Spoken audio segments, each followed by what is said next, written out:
बड़ा सुंदर प्रसंग है कि दो मित्र थे। एक भगवान की पूजा अच्छे कार्यों में अपना मन लगाता था और जो दूसरा था वो हमेशा गलत कर्मों में, गलत व्यसनों में फंसा हुआ था। अब दोनों मित्र हमेशा मिलते थे तो वो जो अच्छा था वो उसे हमेशा समझाता, अच्छे कर्म किया कर, पर वो मानने को तैयार। उसने कहा क्या भगवान भगवान में लगे रहते हो, ये भगवान भगवान कुछ नहीं देते हैं, मेरे जैसे संसार में सुखी रहा करो। वो सारे दिन शराब की दुकान पर रहता था और दूसरा वाला मंदिर, सत्संग, भगवत भजन इन सब में रहता था। एक दिन जब वह जो गलत इंसान था, वैष्णव में फंसा था, वह जब अपनी गलत संगत से बाहर निकलता है तो अचानक उसका पैर टकराता और वो गिर पड़ता है। उसने देखा मैं टकराया किससे, तो उसने देखा एक पोटली है। पोटली को खोला तो उसमें सोने के सिक्के थे। वो बड़ा खुश हुआ, बताओ मुझे सोने के सिक्के मिले।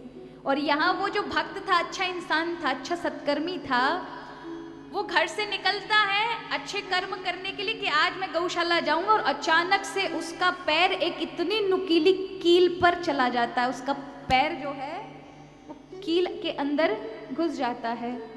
अब लड़खड़ाता, अब इसको देखकर आप क्या कहोगे, बताओ कितना बुरा हुआ उसके साथ। और जब वो इस तरह से लड़खड़ाता हुआ आ रहा था, दोनों मित्र की भेंट हुई। एक प्रसन्न है, एक दुखी है। तो उस व्यक्ति ने पूछा, बुरे व्यक्ति ने, कि अरे भैया तू लड़खड़ा क्यों रहा है? बोले भैया रास्ते में जा रहा था तो कील चुभ गई। तो उस व्यक्ति ने कहा और देख, भगवान का भजन करेगा तो कीला ही मिलेगा, मेरी तरह मौज मस्ती कर संसार की देख, बिना कुछ कहे सोना मिलता है। अब ये बात उस भक्त को बहुत बुरी लगी। उसने तब तो कुछ नहीं कहा, लेकिन 5 साल बाद अचानक दोनों की मृत्यु हो जाती है और दोनों यमराज के पास जाते हैं। तो दोनों का निर्णय होता है, एक स्वर्ग जाएगा, एक नरक। जिसने अच्छे किए वो स्वर्ग की ओर यात्रा करेगा, जिसने बुरे कर्म किए हैं वो नरक की ओर यात्रा करेगा। ये सुनकर वो व्यक्ति, अच्छा व्यक्ति कहता है, सत्कर्मी व्यक्ति कहता है, प्रभु निर्णय देने से पहले मेरी एक जो शंका है उसका समाधान करिए। मैंने अपने जीवन में कभी कोई गलत काम नहीं किए, लेकिन जब मैं भगवान के अच्छे कर्म की ओर जा रहा था उस दिन मुझे कीला चुभा था बहुत बड़ा। और ये मेरा मित्र हमेशा पापाचार में, गलत कार्य में फंसा रहता है, लेकिन इसको उस दिन सोने की पोटली मिली थी। जो चीज मुझे मिलनी चाहिए पुरस्कार में वो इसे मिली, और जो इसे दंड मिलना चाहिए था वो मुझे क्यों मिला? तब भगवान कहते हैं इसको वही मिला जो इसके ये लायक था, तुम्हें वही मिला जो तुम्हारे प्रारब्ध में लिखा था, लेकिन तुम दोनों के कर्मों में भेद था। जिस दिन तुम्हें कील लगी थी उस दिन तुम्हारी मृत्यु होने वाली थी। क्या होने वाली थी?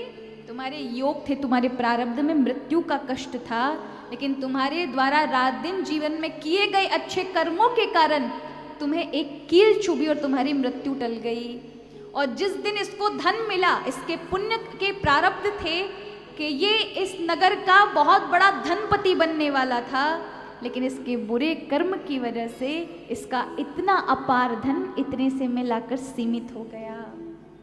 हमेशा याद रखें, भगवान ने ये बहुत अच्छी आपको चीज़ दी, क्रियमाण कर्म जो आप वर्तमान में कर रहे हैं। अगर इसको आप संभाल लेंगे तो आप अपने प्रारब्धों को भी बदल लेते हैं, वह भी सुखद आ जाते हैं। लेकिन वर्तमान को संभालोगे तब